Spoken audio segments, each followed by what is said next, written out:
one is Tuesday, again, 7 o'clock. So the program will be English lecture at 7, my brother Salim, and then we'll have the prayer, the iftar. Then we come back here for Farsi lecture by Dr. Donishar, and then after that we'll have the special contribution here and a special presentation for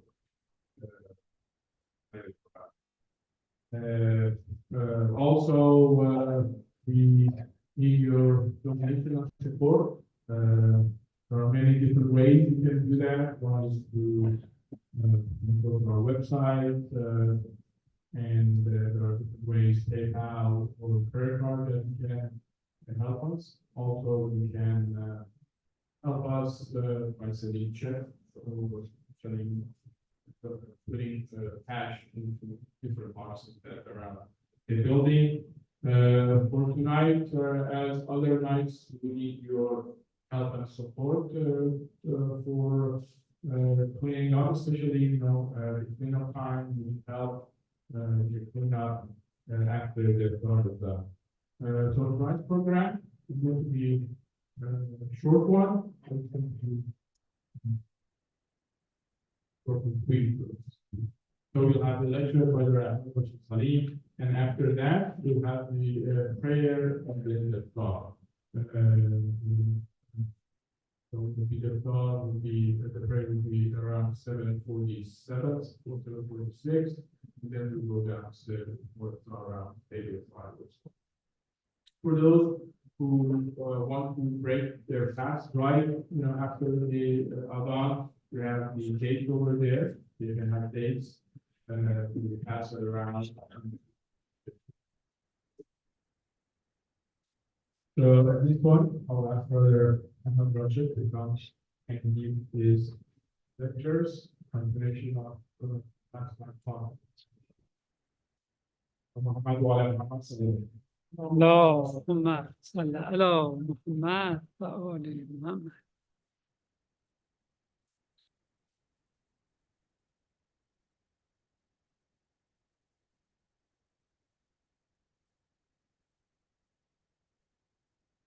أعوذ بالله من الشيطان اللعين الرجيم.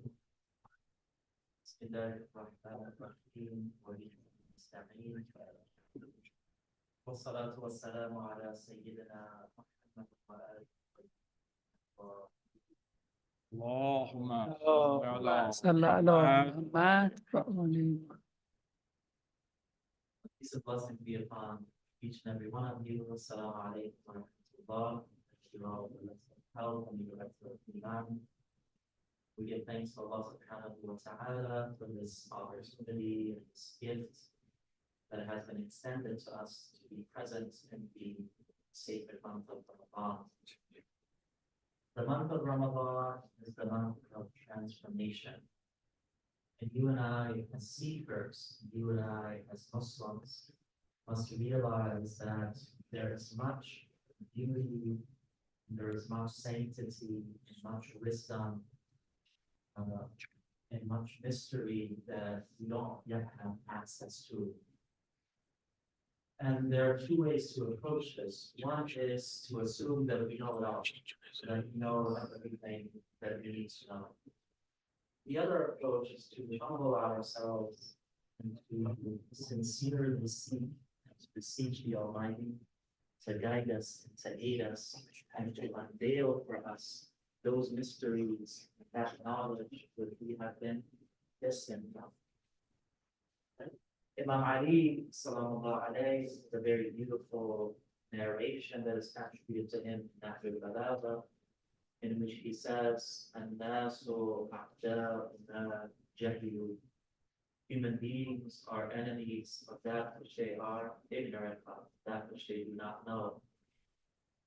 And oftentimes when it comes to religion, when it comes to Islam and sort of opposition to Islam, animosity to Islam, doubts related to Islam, it doesn't stem from a place of knowledge. It stems from a place of ignorance. It stems from a place of assumption, misinformation. and disinformation. And oftentimes, when the human being lacks humbleness and lacks sincerity, they assume that they have everything figured out. This is amongst the greatest of issues when it comes to our ability to succeed on this path of Islam. Anyone who possesses arrogance, anyone who is stubborn, anyone who doesn't possess humbleness cannot succeed on this path. We have to be humble. We have to be sincere. We have to be true to what we are saying. That is why the poet says very beautifully, Chubishnavi Sohane Ahdedin Mago Katas Sohan Shenas Nagi Janima Kata Injas. He says, when you hear or when you are exposed to the words of the people of inner meaning, Chubishnavi Sohane Ahdedin Mago Katas. Don't say that it's an error. Don't say that it's false. Don't say that it is incorrect. Why? So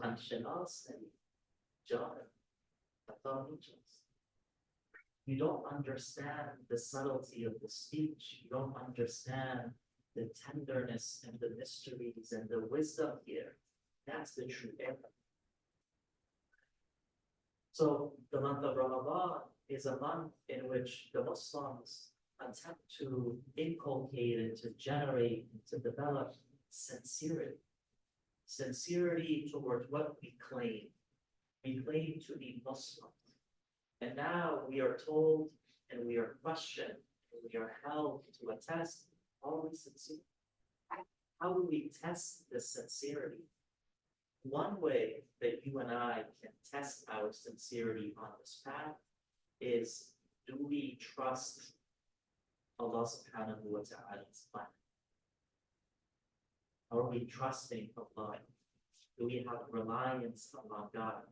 Or do we expect in our relationship to the divine is only that those things that I ask must be given to me when I want them?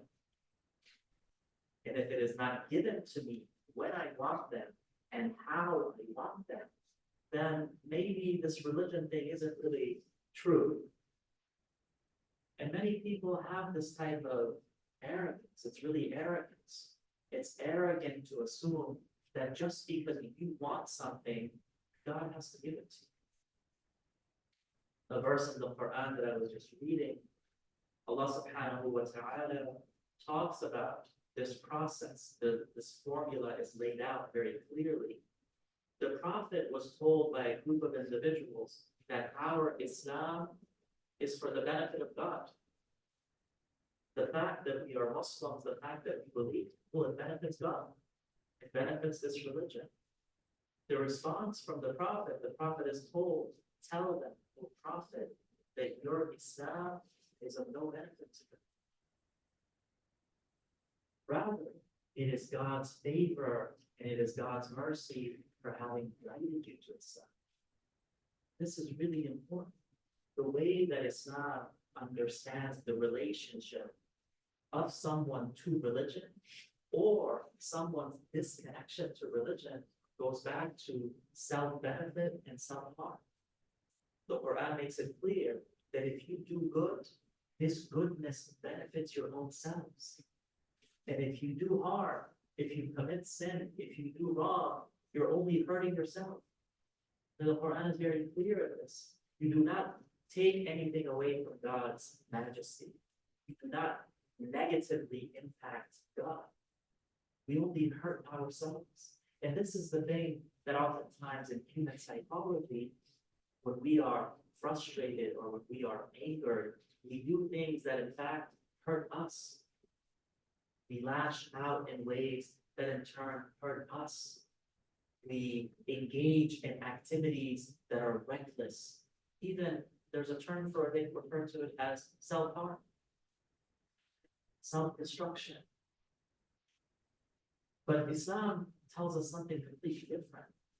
It says that all of these prophets, all of this revelation, all of this insistence on prayer and on supplication, on remembrance, on fasting, on charity, all of these things have been commanded and asked of you so that you can rule, you can blossom, you can bring, you can understand the beauty and the gift of God that has been extended to you, the favors of God that have been extended to you.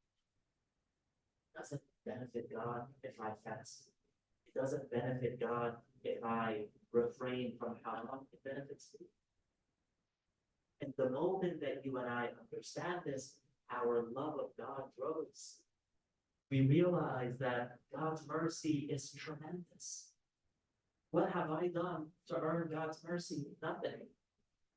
Nothing. What have I done to have been invited into the month of Ramadan? A month in which our breathing is counted as dhikr. Our breath is counted as remembrance of God. What have I done to earn this? Nothing. It's God's mercy. This is all God's mercy and God's blessing. God has extended this to us because God has love and care and compassion and mercy. وَرَحْمَتِي وَسِعَتْ كُلَّ شَيْءٍ. God makes this very clear that my tender mercy, my loving mercy embraces and encompasses everything, everything in existence, everything that is material and immaterial, everything that is visible and invisible. It's the mercy of God. And there are moments and there are times in which there is a stronger concentration of God's mercy that has been extended. One such occasion are these nights that we are in, the month of Ramadan, and in particular, the nights of Qadr. There is a concentration, an insistence, a mercy, a heaviness of God's mercy that is present to us. Now, if someone, as the poet says, is Sohan Shanas, they understand, they give ear and they pay attention, the possibilities are endless. One of our teachers, may Allah subhanahu wa ta'ala bless him because his health is not very good right now. I remember one time I said, Ustad, how can someone be a good scholar? He said they have to be a good student. So I said, how can someone be a good student? He says, a good listener. The best teachers with بهترين أساتذة بهترين شنوندگان. You have to listen. You have to hear. And listening is an art. It's an art. There's a beauty to listening. Right? In Surah Al-Hujurat, you all have read this, Allah subhanahu wa ta'ala tells people not to raise their voice above the voice of the Prophet sallallahu alaihi wasallam. Now, one of the reasons why this is important is because people would at times talk over the Prophet, or they would disagree with the Prophet if the Prophet said something. The Quran makes it clear. The Quran says, وَمَا يَنْطِقُ عَنِ الْهَوَىٰ. This prophet, this messenger who has been presented in the Quran, if you want to understand the seerah of the Prophet, the sunnah of the Prophet sallallahu alayhi wa sallam, you have to look at how the Quran represents the Prophet. Because the Quran is preserved from any type of meddling. The Quran says that he is uswatun hasan, the most beautiful of examples. The Quran says, وَمَا أَرْسَلْنَاكَ إِلَّا رَحْمَةً لِلْعَالَمِينَ. We have not sent you, O Prophet, except as a mercy to all of the worlds. وَإِنَّكَ لَعَلَى خُلُقٍ عَظِيمٍ. You are the one who possesses tremendous inner beauty and character. Right? And many other verses in this regard to understand the Prophet, that he is the Prophet of mercy, Sirajan Munira.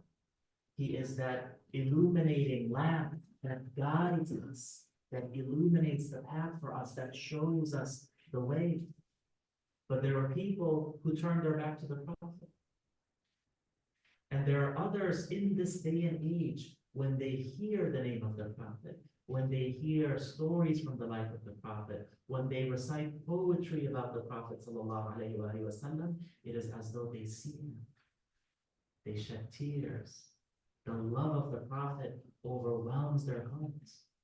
And the love of the Prophet ﷺ, as well as the love of his Ahlul Bayt ﷺ, are ways for you and I to grow in taqwa, to grow in God consciousness. You cannot achieve God consciousness and awareness without love.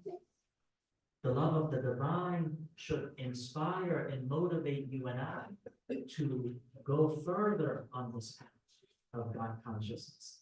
But what happens? People they have enmity, they have animosity, they have hatred towards that which God is. And many of us do not understand this Islam. We don't understand this religion. We have made a mockery of this religion. And you look throughout the world, the things that have been done in the name of Islam is shocking.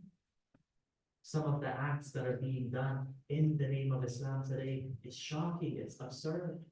And you look at a country like Afghanistan that is being run by terrorists right now, the Taliban. They refuse to allow women to go to school, girls to go to school. There is no election, there is no freedom, there is no social organization, movement, nothing. It's the gun and your acceptance, nothing else. Now, to them, what do they say to the world? This is Islam. This is Sharia. Right? Now, in the 7th century, when Islam comes down to the people through the Prophet ﷺ, learning is not a known thing. One of the transformations, this is important for our young people to understand, our young brothers and sisters to understand, is that the way that literacy exists today hasn't been the case. And more importantly, not every religion encouraged literacy. Now, there is a portion of people now, because of the experiences they have with various governments. Let's say in the case of Iran, people have disagreements with the politics of the government. So what do? They say the problem is with Islam. The issue is with Islam. How do we resolve this? They say, well, we have to go back to, the purely Iranian religions, Zerdusht and Zoroastrianism and other things. If that's what you want to do, that's what you want to do. But these individuals haven't studied these religions. They haven't studied the sort of emphasis and the realities that were present at that time. It's a myth that has appeared, right? Now, there are good things in pre-Islamic areas that Islam has absorbed. And this is important to understand. Islam has the dynamism to connect and to absorb various facets in all different regions. So if you travel to, say, Indonesia, the color of Islam has taken various hues and various aspects based on the culture and the people of that area. If you go to India, for example, you see that Islam absorbed various things that were present in that people, including music. Music, and particularly the art of Khawari, is a method in which many people were absorbed to Islam. If you travel to, various places like Mauritania, if you go to a place like Bukhara, which was a prominent site of knowledge production in Islam, you go to a place like Samarkand, the oldest mystical text that we have in Farsi was written in Bukhara. The oldest text that we have in Farsi, or Farsi Dari, is written in Samarkand. It's a text. Right? So these individuals utilize their customs, they utilize their ideas, and they embrace Islam. Islam is not against it. Right? Now, some people come and they say everything is bid'ah. Everything is innovation. Everything is, this is false, this is wrong. But the Prophet ﷺ didn't do this. See? But people have this animosity, they have this tension because they don't know. And it's important and key for Muslims to also ask the question, what is our Islam? What is our Islam rooted in?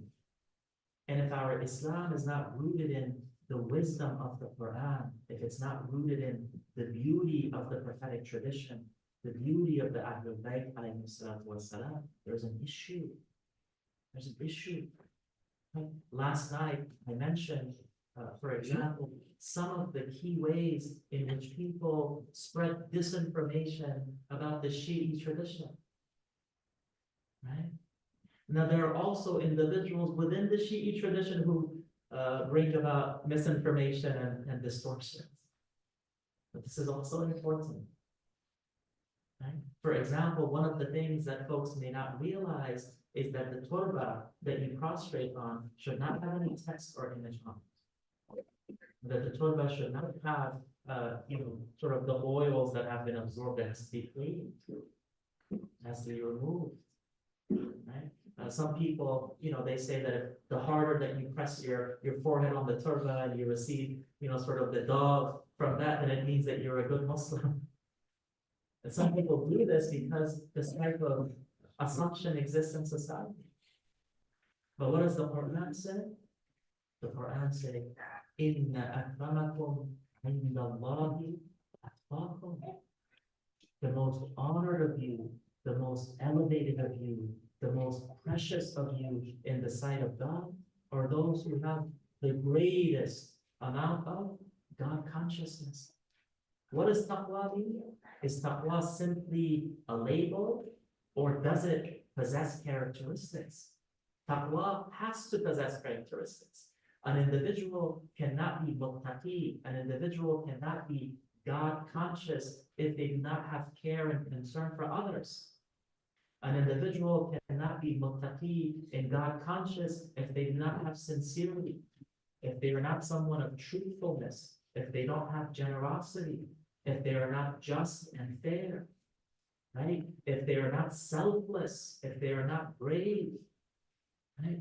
And these are important aspects of a muttaqi. You can't be, well, I am muttaqi and may Allah increase us in taqwa, but you mistreat other people. It doesn't work.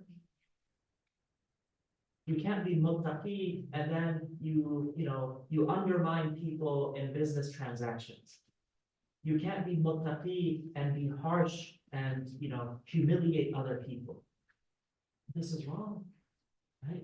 So Islam makes all of this very clear. This religion is a religion in which you and I work to develop these beauties that reside within us. We have this potential. وَأَلْهَمَهَا فُجُورَهَا وَتَقْوَاهَا.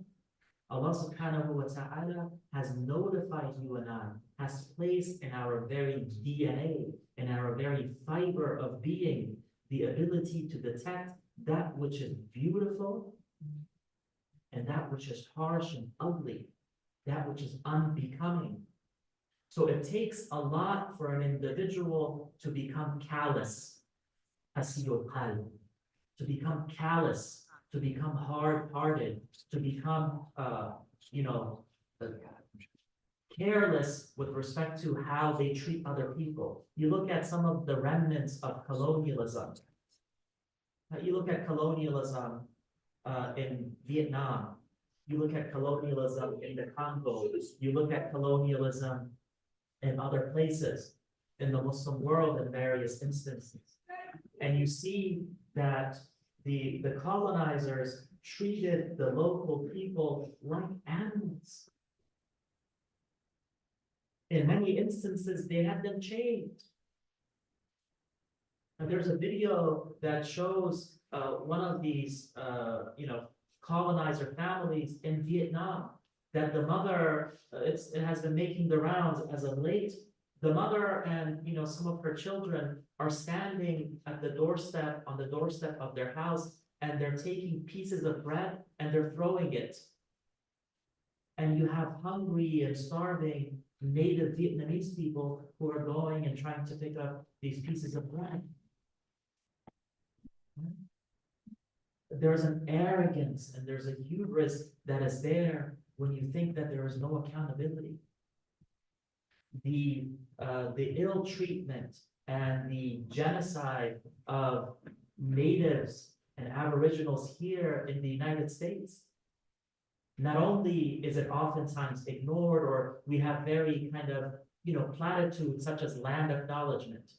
I testify or I acknowledge that I'm a Ohlone, unceded Ohlone land. Okay, good, but you're not giving the Ohlone their land back. Or when it comes to the enslavement of Africans and their harsh treatment here, the abuses that they face here, and their right to reparations. Oh, we don't have money for that. But if the Zionist regime needs another $4 billion, well, that's hush money. We just send it to them, right?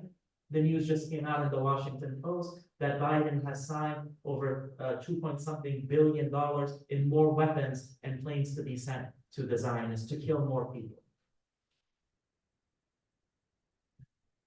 So this month for you and I is a month of awakening. It's a month of realization. It's a month of asking ourselves, how have I lived to this moment? And how do I want to live moving forward? Life is these 2 days, right? And none of us knows how much longer we have left. May the Almighty bless all of you with a long life. Many, if you ask you, how long do you wanna live? We have a saying, may you live 100 years. The other day, someone said, may you live 1,000 years, God forbid. What are you gonna do if you live 1,000 years? You're going to be stuck in a bed somewhere. But if you live 100, 90, 80, 70, 60, 50, 40, 30, however long you are meant to live, may it be in health, may it be with Iman, may it be with awareness, may it be in a way that you do not wrong others. Right? Imam Ali sallallahu alayhi, these are these sacred nights in which we also mention the Imam alayhi salam. He says, live amongst the people in such a way that when you are not there, they long for you. They long for you. Right? And when you are there, they never get tired of you. Now, this is a very beautiful way of being. And the poet says that live amongst the people in such a way that when you die, you become free and at ease. Not that they become free and at ease when you die. And there are many people that say, well, I left. The way we live matters, brothers and sisters. What we are living for matters. What we are dedicating the limited number of hours and days and months in our life matters. We may have done wrong. We may have been forgetful in many ways. We may have been arrogant. We may have put off our spiritual obligations and our spiritual responsibilities and actions. But this month of Ramadan is a month in which everyone is invited to engage in this possibility of transformation. Everyone can do it. Everyone can change. Everyone can do better. Right? So what's needed is transformation. Sallallahu ala Muhammadin wa ali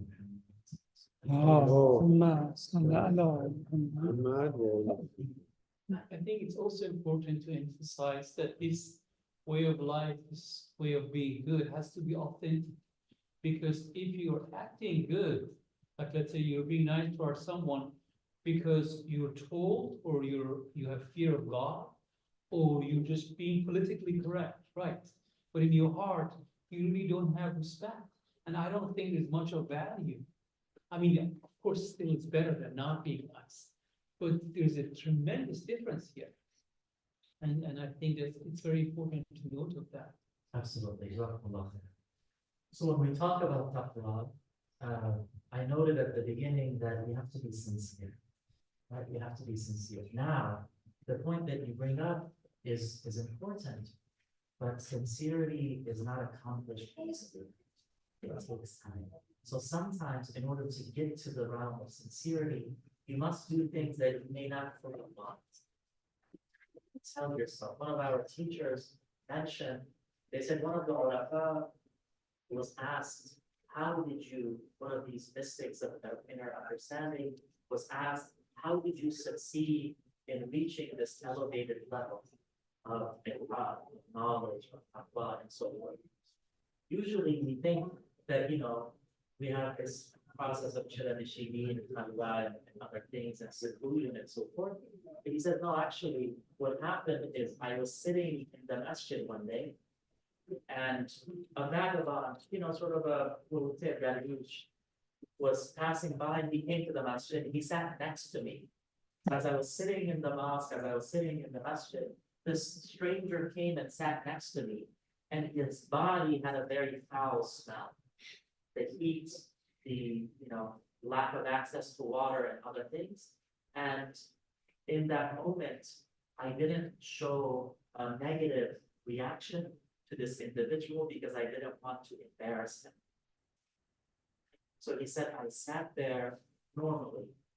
Now, was that a difficult thing to do? Absolutely. Right? An automatic reaction for many of us would be like, or a look or something. But he says, I sat there because I didn't want to embarrass someone who had come to the masjid, who had come to worship Allah subhanahu wa ta'ala. And he says, after that night, many things were unveiled. So we don't know which action can be transformative for us. That's why any possibility of good that you and I can do, we should do. Any possibility of good within our ability. And we are motivated, we are invited in the sacred month of Ramadan to look for good. Not just wait for good to come to us, right? Sometimes we wait for good to come to us. Oh, someone needs money, they'll come to me, they'll ask for money. You have to go look for people, you have to go look for opportunities and possibilities. You want to establish the family relations and friendship and community thing. You can't just sit at home. You have to come to the center. You have to put in effort. You have to show warmth and generosity to one another. And the month of Ramadan is one such occasion. But the beauty of it is that the month of Ramadan, the little that we do has tremendous ramifications. They say return on investment, ROI, does. When it comes to ROI, return on investment in the month of Ramadan, the little that you do is multiplied beyond measure. Anyone who is aware, anyone who cares, anyone who has a functioning mind and heart, they say, well, of course, I will schedule and I will prioritize different things in this month versus other months. So if it comes to simple things like listening to music, you can listen to music anytime. Take that time that you would listen to music as you're driving or at home or something like that. Listen to the Quran, listen to a lecture, spend that time in thinking. Right? And it's important for families to establish programs that really convey to their children and to their youth the importance of this, the beauty and the wisdom as to why we pursue this. Children look towards their parents for guidance. We may not think it, but they look for it. That you're role models with them. Right? If it comes to, for example, prayers, well, families should pray together.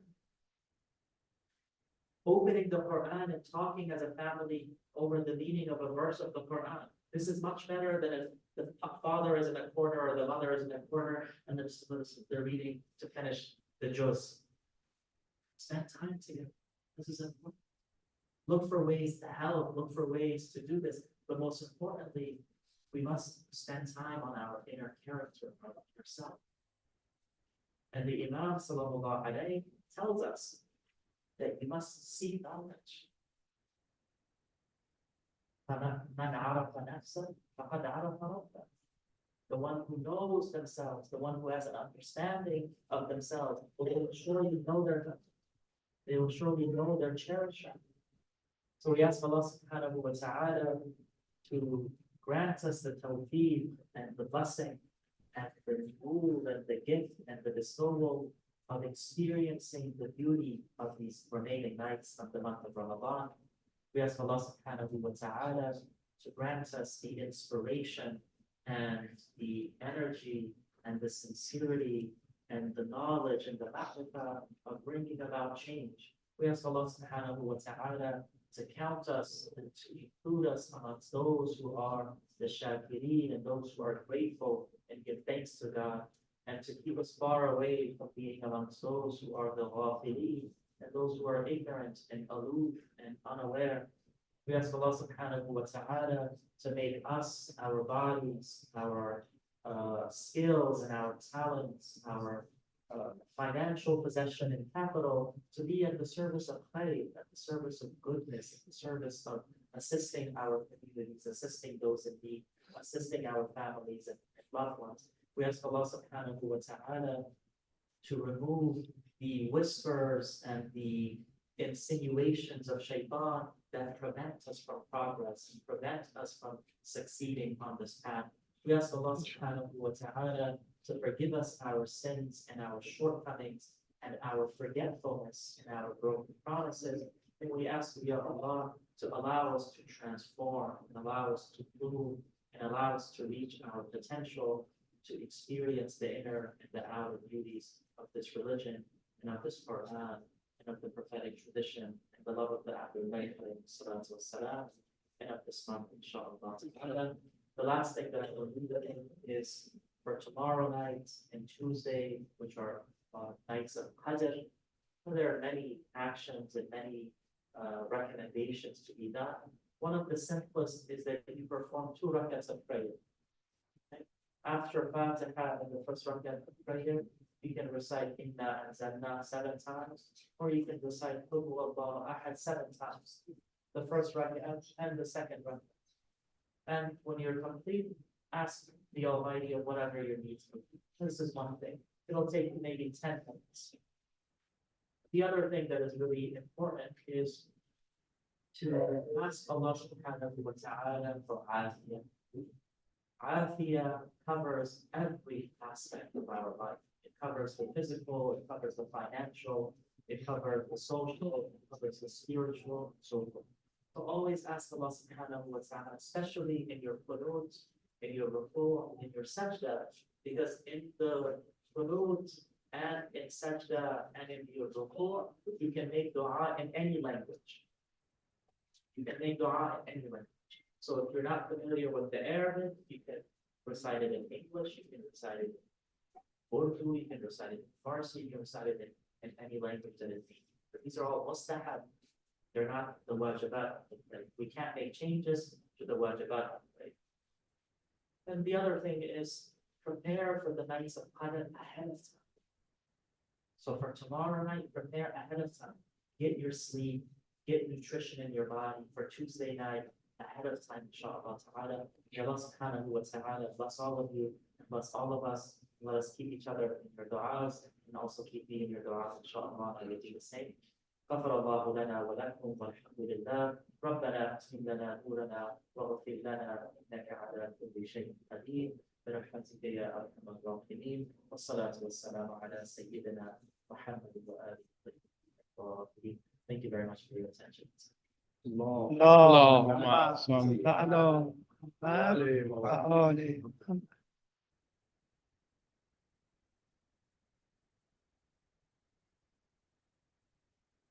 Very much, so we have 3 more minutes. So we're going to Ramadan, then Allah, and then we'll go to the 4 minutes. Thank you. اللهم